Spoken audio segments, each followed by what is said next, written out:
Vamos primeiro ao vivo a Brasília. Os parlamentares voltaram hoje ao Congresso, depois de 2 semanas de recesso informal. Nesse primeiro dia, a oposição ocupou o plenário em protesto contra a prisão domiciliar do ex-presidente Jair Bolsonaro. Conosco hoje a repórter Carol Rosito, está acompanhando tudo, traz as últimas informações direto de Brasília. Boa noite, Carol. Oi, William. Boa noite para você, boa noite a todos. Pois é, o Congresso retomou os trabalhos, mas ainda sem votações por aqui, viu? Muito pelo contrário. Parlamentares da oposição, durante toda a tarde, ocuparam os plenários da Câmara e do Senado, como forma de protesto às decisões do ministro Alexandre de Moraes contra o ex-presidente Jair Bolsonaro. Nesse momento, eles seguem, alguns dentro do plenário da Câmara e do Senado, fazendo uma espécie ali de revezamento. Prometem passar a madrugada aqui, até que os presidentes das casas, Davi Alcolumbre e Hugo Mota, pautem assuntos de interesse da oposição, que eles estão chamando ali de pauta da paz, pacote da paz, uma pauta anti-STF que engloba basicamente o PL da anistia, o pedido de processo, de abertura de processo de impeachment lá no Senado contra Alexandre de Moraes e também a PEC que está parada aqui na Câmara que poderia colocar fim ao foro privilegiado. Isso tudo, claro, porque a prisão do ex-presidente, a prisão domiciliar de Bolsonaro tomou conta das discussões aqui dentro do Congresso. Mais cedo, aliados do ex-presidente chegaram a fazer uma marcha na rampa do Congresso Nacional. A gente acompanhou deputados e senadores, inclusive, tampando a boca, colocaram ali vendas nos olhos, na boca, como forma também de manifestação. Em nota, o presidente Hugo Mota chegou a fazer um apelo para que os parlamentares, durante a tarde, deixassem de ocupar os plenários. Não funcionou. Ele prometeu fazer uma reunião de líderes já a partir de amanhã. Além do PL, também participam desse protesto, dessas manifestações, deputados e senadores que fazem parte de partidos como o Novo, o PP, o PSD, União Brasil. Esses dois, inclusive, William, que têm ministérios na esplanada ali, fazem parte do governo do presidente Lula. A gente separou um trecho da fala do líder do PL, deputado Sóstenes Cavalcante, hoje mais cedo, durante coletiva de imprensa. Vamos acompanhar. A partir de agora, nós estamos nos adestrando e nos apresentando para a guerra. Se é guerra que o governo quer, guerra o governo terá. Não haverá paz no Brasil enquanto não houver discurso de conciliação, que passa pela anistia e pela mudança do fim do foro e impeachment do ministro Alexandre de Moraes. Os governistas, por sua vez, acusam a oposição de sequestrar os plenários da Câmara e do Senado e pedem punições aos deputados que impediram a realização de sessões deliberativas, os trabalhos hoje nessa retomada do Congresso. A gente separou um trecho, vamos ouvir agora a fala do líder do PT, o deputado Lindbergh Farias. É um ataque violento ao parlamento. Todas as instituições estão sendo ameaçadas nesse momento. Nós saímos do plenário, todos os nossos parlamentares estavam inscritos para falar, foram proibidos e nós estamos esperando o presidente da casa chegar para reestabelecer os nossos trabalhos. É inadmissível que queiram parar na força o trabalho do parlamento brasileiro. Durante esse protesto, William, chamou ainda a atenção a movimentação, a postura do vice-presidente da Câmara dos Deputados, Altinês Cortes, do PL, que disse que se Hugo Mota não pautar o PL da anistia, ele, eventualmente como presidente interino, numa ausência de Mota, numa viagem ao exterior, poderia pautar essa que é a principal demanda da oposição nesse momento aqui dentro da Câmara dos Deputados. O que preocupa bastante a base aliada do presidente Lula, que quer ver suas pautas, suas propostas também sendo colocadas em discussão nesse segundo semestre. A gente pode trazer como exemplo, por exemplo, o projeto que já está pronto para ser discutido no plenário, que trata sobre a isenção do imposto de renda para quem ganha até R$5 mil. Mota prometeu fazer uma reunião de líderes amanhã, apesar disso, a própria oposição se recusou, disse que não deve participar. Sóstenes Cavalcante reforçou mais uma vez que quer reuniões a sós com a cúpula da Câmara e do Senado. Em nota, o presidente do Senado, Davi Alcolumbre, foi um pouco mais duro. Disse o seguinte: chamou a ocupação dos parlamentares de arbitrária, algo inusitado e alheio aos princípios democráticos. Alguns senadores reclamaram ainda, também durante as manifestações, a dificuldade desse diálogo com o presidente do Senado, Davi Alcolumbre. Essa foi a repercussão aqui dentro do Congresso. Já o governo, William, tem evitado falar sobre a prisão domiciliar do ex-presidente Jair Bolsonaro. Na véspera de entrar em vigor a tarifa de 50%, Lula e seus ministros voltaram a defender a soberania. O presidente chegou a dizer, inclusive, que não deve ligar para Donald Trump, porque, segundo Lula, Trump não quer negociar. Vamos acompanhar os detalhes agora na reportagem de Luciana Amaral. O presidente Lula abriu a reunião do Conselhão reconhecendo a gravidade do momento político brasileiro e colocou o governo à disposição para negociar maneiras de diminuir os impactos do tarifaço nas exportações aos Estados Unidos. Não podemos aceitar que o povo brasileiro seja punido. Diante do tarifaço, o compromisso do governo é com os brasileiros. Já o ministro das Relações Exteriores, Mauro Vieira, afirmou que o Brasil vai questionar o tarifaço na Organização Mundial do Comércio e defendeu o pragmatismo nos embates com Washington. Negociações pragmáticas são a solução mais promissora para o empresariado, os trabalhadores e os consumidores do Brasil. O ministro da Fazenda, Fernando Haddad, descartou a legitimidade da investigação americana sobre o PIX. O órgão comercial dos Estados Unidos apura se a forma de pagamento fere os interesses das bandeiras de cartão do país. E nós não vamos cair na armadilha de imaginar que um governo que, por desinformação, está tomando medidas agressivas em relação ao Brasil, essa não é a história da parceria do Brasil com os Estados Unidos. O tarifaço começa a valer nesta quarta-feira. Mais de 9 mil empresas brasileiras exportam para o mercado americano. As barreiras funcionam na prática como um embargo comercial. A expectativa é de que o Palácio do Planalto apresente nos próximos dias um plano para socorrer as companhias mais afetadas. Mesmo as operações que estão isentas do tarifaço, cerca de 4 em cada 10 dólares enviados para os Estados Unidos, vão continuar pagando o piso alfandegário de 10%. A Embraer, essencial para a aviação civil regional americana, está neste grupo, mas tenta negociar com a Casa Branca a queda da tarifa mínima. Para garantir a isenção, ofereceu transferir para os Estados Unidos a produção do cargueiro militar KC-390. O projeto prevê investimentos que somam 500 milhões de reais e 2 mil empregos diretos no país. Roberto Azevedo, começando por você aí, remota em Connecticut, nos Estados Unidos. Nós conhecemos e apreciamos o seu esforço, o seu trabalho em buscar canais de comunicação com os Estados Unidos, na medida do possível, desvinculando as questões políticas das questões comerciais. Até aqui não parece ter sido possível de forma geral. Eu queria, em primeiro lugar, a sua avaliação do clima político. Qual é a temperatura? Temperatura muito elevada, né? Às vezes me perguntam o que nós podemos fazer, como é que a negociação pode caminhar. E, francamente, para haver uma negociação é necessário que haja desejo das partes de negociar.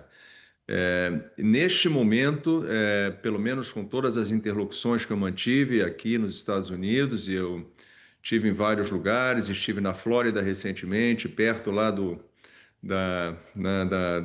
da sede de Mar-a-Lago e tudo mais, para poder escutar um pouco pessoas, saber o que elas pensam.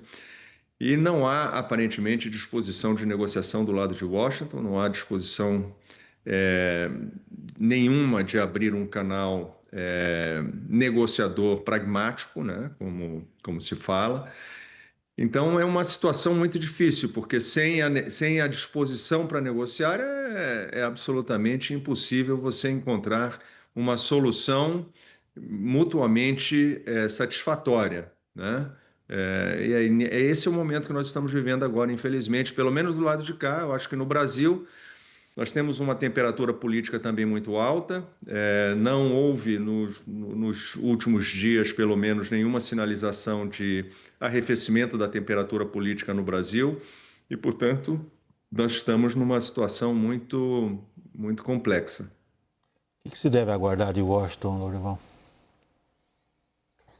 Bem, acho que os Estados Unidos ainda estão observando como será a reação tanto do governo brasileiro quanto do STF, dos outros ministros do STF, para calibrar as medidas que estão no plano ali do Departamento de Estado americano.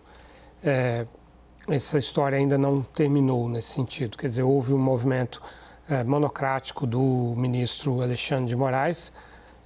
Resta saber o que os outros ministros que pertencem àquela turma farão, se farão alguma coisa, se apoiarão o ministro, se tentarão reverter essa decisão, como tem sido dito, né, que há essa possibilidade. E também da parte do governo Lula. O presidente Lula claramente está buscando ter uma atitude de não provocar, de não escalar, né? Pelo menos hoje me pareceu isso com as declarações dele. Chamar o Trump para vir na COP30, viu, Marina Silva? Perguntar para ele o que ele acha do que está acontecendo no planeta Terra, vir ver aqui a Amazônia. Gostaria de chamar também o Xi Jinping, só não posso chamar o Putin porque ele não pode viajar e assim por diante. Então, tentando tratar como uma coisa, né, tranquila, normal, nada de tão especial.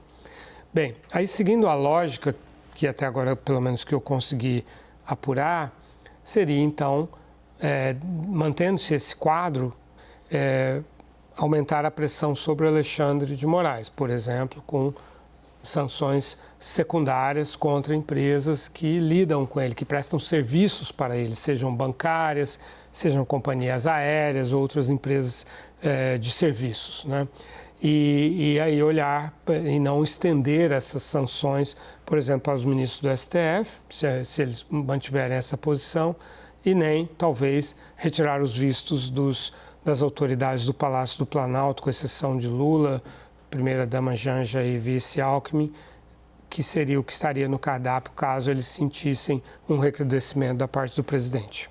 Daniel, o que o governo está esperando? William, o sentimento era de um avanço de 3 casinhas para frente nos últimos dias, porque tinha tido um contato Alckmin e Howard Lutnick, tinha tido ali um contato entre as equipes da Fazenda e do Tesouro, Haddad e Scott Bessent ainda devem se falar nessa semana, o Mauro Vieira conseguiu ali romper uma barreira, esteve no Departamento de Estado, se vai dar continuidade ou não essas conversas a gente ainda não pode dizer, mas depois da aplicação da Lei Magnitsky, depois da ordem executiva que deixa claro ali na visão do Palácio do Planalto e do Itamaraty que o foco é o processo contra Jair Bolsonaro, não são os BRICS, não é a desdolarização do comércio internacional, não são principalmente as Big Techs, a sensação é de que se recuou 2 casinhas com a prisão de Jair Bolsonaro. Então, há um sentimento ali de não se sabe por onde vai se caminhar, porque todo mundo tem clareza de que, no final das contas, nem Scott Bessent, nem Marco Rubio, nem Howard Lutnick vão definir essa questão, que as decisões estão muito concentradas hoje num círculo muito pequeno na Casa Branca, principalmente nele. E a iniciativa privada? Trump is running the show, né, William? Como What a show. Estão nos dizendo, né, o Trump é quem comanda tudo. Uma angústia, William, uma angústia danada, porque, como você disse, a temperatura eleva, a tarifa maior vai entrar em vigor amanhã aquela expectativa de que até o dia 6 o governo, por esses canais todos que foram abertos, do Haddad com Bessent, do Alckmin com o Howard Lutnick, isso de alguma forma, até pela lógica do que faz sentido para a economia americana, o Brasil conseguisse algumas exceções a mais, né? Essa expectativa ela saiu da mesa, né? Há um certo silêncio, há muita cautela, há uma articulação grande das empresas, acho que o Roberto vai poder falar isso, né? As empresas buscando o jeito, eu tenho ouvido muito dos empresários, olha, estamos contratando escritório de advocacia, escritório de lobista, consultores, como o Roberto, que tem atendido muitas empresas, enfim, formal ou informalmente, na tentativa de fazer a empresa, o seu próprio negócio, ter uma interlocução nos Estados Unidos, né? Eu ouvi agora há pouco de um executivo que está envolvido diretamente numa dessas frentes, dizendo, Thaís, o que eu tenho dito para os meus clientes é espaço e mensagem. É preciso conquistar espaço em Washington e saber que mensagem passar. Não adianta vender que vai ser ruim para os Estados Unidos. É preciso um pensamento estratégico, porque assim, o governo certamente não vai conseguir aparecer do seu lado. Então, ocupação de espaço e mensagem, num trabalho mais de médio prazo do que de urgência. Roberto, deixa eu voltar à sua intervenção inicial, que nos transmite uma sensação de grande gravidade. Quando você afirma, experiente diplomata profissional que você é, que não há intenção de negociação por parte dos Estados Unidos. Como é que você interpreta isso? Por quê? A impressão que eu tenho, William, é que tudo isso que está acontecendo, você tem duas vertentes. Você tem a vertente econômica, e a vertente econômica é muito clara, porque ela não se aplica apenas ao Brasil. Então, você tem vários exemplos, você vê tudo o que está acontecendo, as negociações que estão em andamento, onde não há aliados propriamente dito, grandes amigos, grandes parceiros tradicionais dos Estados Unidos estão sujeitos a sanções, a tarifas elevadas, a negociações draconianas até da parte dos Estados Unidos. Então, essa lógica econômica, a lógica de aumento da arrecadação, com o aumento dos impostos sobre as importações, a lógica da reindustrialização dos Estados Unidos, de trazer empregos para dentro dos Estados Unidos, fazendo com que os investimentos em território americano sejam mais atraentes. Essa lógica econômica ela é muito clara e ela tem uma certa previsibilidade, né? Em várias dessas negociações com o Japão, com a União Europeia, até mesmo com o Canadá e com o México, nós tínhamos uma certa sensação de aonde que o avião iria aterrissar, né? Agora, no caso do Brasil, você tem essa dimensão política que é extraordinariamente difícil de contornar. Ao longo do trajeto político das duas partes, a impressão que eu tenho é que o mais agravante é que pontes foram sendo queimadas, né? A figura de linguagem, você adota posições, você faz movimentos que mostra para a outra parte que você não vai recuar, né? Que você vai dobrar a aposta. E o presidente Trump ele tem dado sinais em áreas ainda muito mais sensíveis, que ele não é uma pessoa que entende a noção de compromisso, de uma certa forma. Você vê, o presidente Putin, com relação à guerra na Ucrânia, lembrou os Estados Unidos que a Rússia é um país nuclear. Isso não é uma ameaça qualquer. E o que o presidente Trump fez? Deslocou submarinos nucleares para a proximidade da Rússia. Quer dizer, nós estamos falando de uma catástrofe, uma hecatombe mundial e as pessoas estão dobrando a aposta. Imagina no caso do Brasil, né? Então, é difícil você desvencilhar a lógica econômica da tendência das personalidades, das narrativas políticas que tendem hoje a dobrar, triplicar, quadruplicar as apostas. Isso não vai terminar num bom lugar. Esse é o meu temor. Lorival, o aspecto que o Roberto levanta é essencial para a gente compreender como os atores se comportam, ou seja, como cada um vê o outro. Uhum. Nessa situação específica, pelo que ele descreve, a gente não pode supor outra coisa que, do ponto de vista de Washington, o que acabou de acontecer aqui só possa ser interpretado como dobrar a aposta contra os Estados Unidos? Não tenha dúvida, né? Essa prisão domiciliar do Jair Bolsonaro é considerada em Washington como uma afronta, né? Não só a manutenção do status quo, mas a elevação, né? Uma escalada na direção contrária àquela que os Estados Unidos estão demandando do Brasil. Então, sim, isso vai ter uma resposta. E já existe um plano para essa resposta, só estão calibrando, como eu disse na intervenção anterior, quais serão os alvos dessa resposta. Mas essa medida do ministro Alexandre de Moraes, se não for revertida, ela proporciona um combustível, um alimento substancial para a tese que o Departamento de Estado americano e a Casa Branca estão trabalhando, né, de que é a esquerda, são os governos de esquerda que são autoritários, né, e é a corrente mundialmente liderada pelo Donald Trump que defende a democracia e a liberdade. E isso tem um peso monumental para a estratégia política do Donald Trump internamente nos Estados Unidos, né, dentro da disputa política pela superioridade moral que existe entre democratas e republicanos. E internacionalmente também, quer dizer, o Trump procura se projetar como líder do mundo livre, não naquele sentido tradicional que os Estados Unidos tinham, né, representavam, mas ele pessoalmente como sendo a pessoa que é capaz, a única pessoa que luta pelas liberdades de pessoas que, como ele, foram perseguidas, ele foi perseguido ou estão sendo perseguidos hoje. William, deixa eu pegar aqui isso que o Lorival está dizendo, porque o Lorival fala, olha, o Lula está tentando, de alguma forma, baixar o tom, dizendo hoje que é para ligar para o Trump vir à COP30 e tal, mas do lado dos empresários, pelo menos com quem eu estou conversando e que tem tido uma boa articulação com o governo, há um receio enorme do Lula não estar arredando, ao contrário. Por exemplo, a insistência dele, Lorival, em falar a história do dólar, né?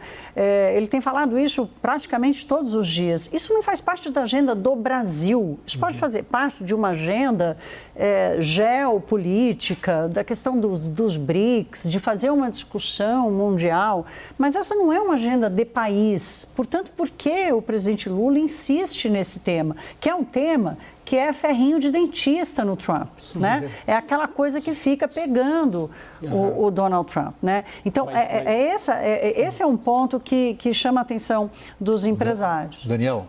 Não, mas deixa eu só contar para vocês, complementando a Thaís, que nem os funcionários do próprio governo brasileiro conseguem entender direito. Quando você conversa no Ministério da Fazenda, no MIDIC, no Ministério do Desenvolvimento, no Banco Central, no Itamaraty, eles lembram o caso da Argentina, por exemplo. O comércio em moedas locais, Brasil-Argentina, é feito há 20 anos. Sabe qual a porcentagem, a proporção do comércio que efetivamente é feito em real e em pesos? 5% depois de 20 anos. Por quê? Essencialmente porque nem o Brasil quer ter pesos argentinos, nem a Argentina quer ter reais brasileiros. Da mesma forma, a Índia não quer ter randes sul-africanos e o Brasil não quer ter rúpias indianas.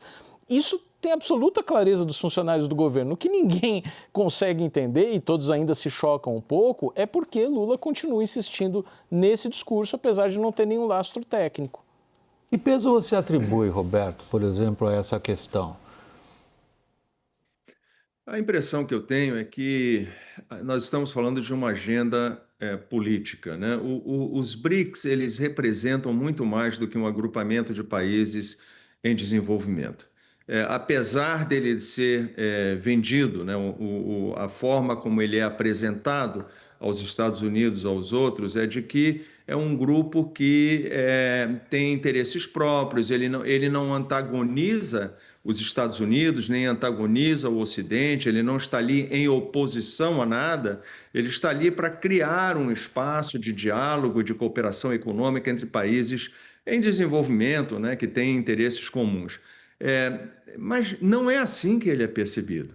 Tá? Ele não é assim que ele é percebido e com razão. A percepção que existe nos Estados Unidos, na Europa também, é de que os BRICS são um organismo que hoje é liderado pela China, tem e segue a cartilha chinesa E tem países como o Brasil, às vezes a Índia, às vezes a África do Sul, que também apresentam a sua agenda ali de uma maneira muito assertiva. E não é bem recebido isso nos Estados Unidos. Então, a percepção... Nós falamos aqui de dólar, nós falamos aqui de Bolsonaro, nós poderíamos estar falando de Big Techs, nós poderíamos estar falando de um monte de coisas. A agenda de atritos entre políticos, entre Brasil e Estados Unidos, é muito diversificada e muito numerosa, né?